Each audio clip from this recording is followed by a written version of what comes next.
Hello, my name is Shawna. Today, we're going to look at some strategies to help improve your ability to read academic texts. Do you like to read for pleasure?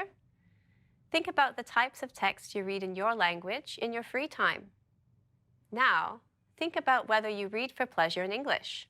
Reading English materials is a good start to foster a love of reading and can also help make reading academic texts more manageable.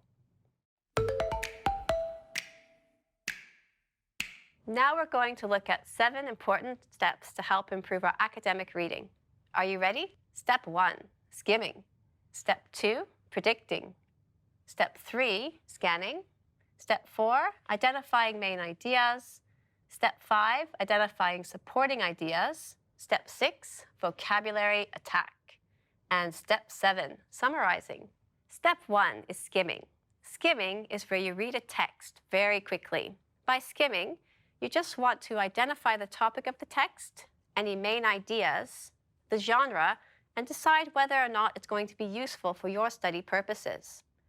When you're at university, you'll receive a long reading list, and having the ability to skim is going to help you decide whether or not you're going to need to read that text for your assessment or assignment. Skimming involves looking at titles, subheadings in a journal article or a chapter book.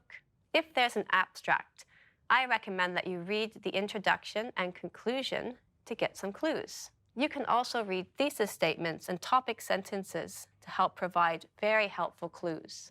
Step 2, it's time to start predicting. This means using existing knowledge about the topic to help better understand it. Predicting is an important part of English language learning and reading. What you already know about a topic and what you want to learn from the text can help you guess the contents of the text and its usefulness. Step 3, scanning. When you scan a text, you're looking for certain information. You might be looking for certain keywords or symbols in the text. You can also focus on smaller parts of the text without the need to read every word. And when you're scanning and you do find a keyword or symbol, you should underline or circle the information. If you do use the text later, you'll be able to find that information quickly. Next, step 4, identifying main ideas. This involves understanding the writer's main ideas. This may be possible by skimming, but with a longer or more complex text, it probably isn't. When you start to identify main ideas, you're going to start by underlining key terms and annotate. Try using the margins for this.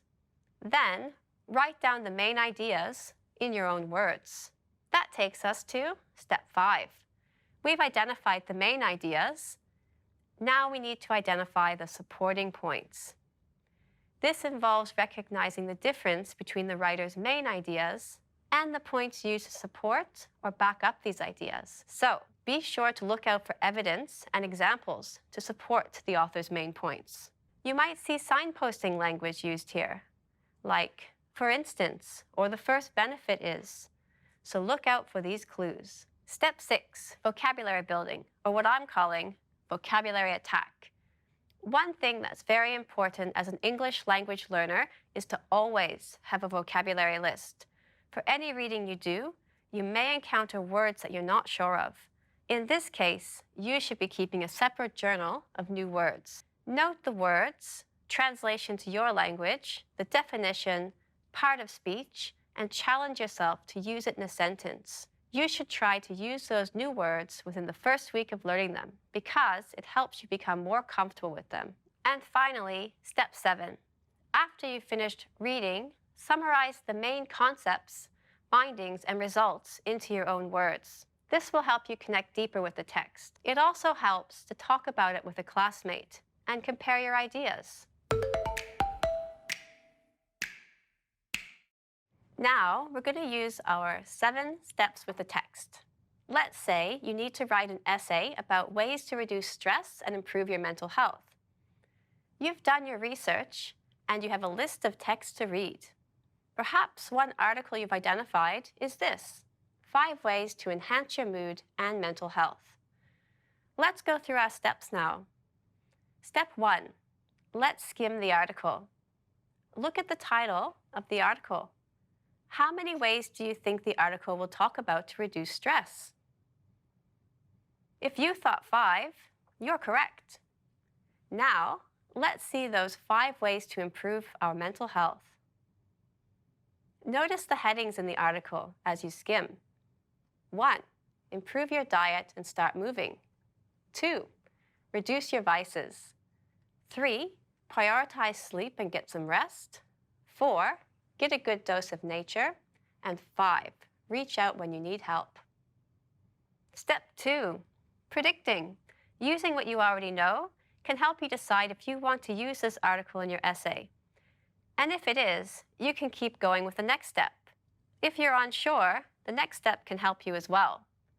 Step 3. Scanning. Let's scan the introduction paragraphs to see if the article connects with our essay topic, ways to reduce stress and improve your mental health. Can you spot any key terms related to your essay?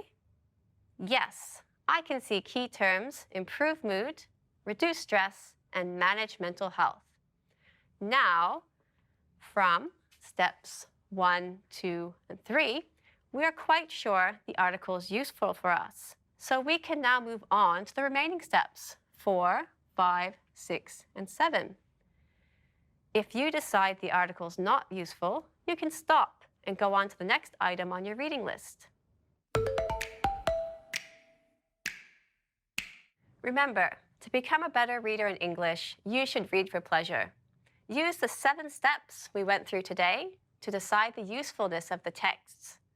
Talk about what you've read with a classmate to help make a deeper connection with the material.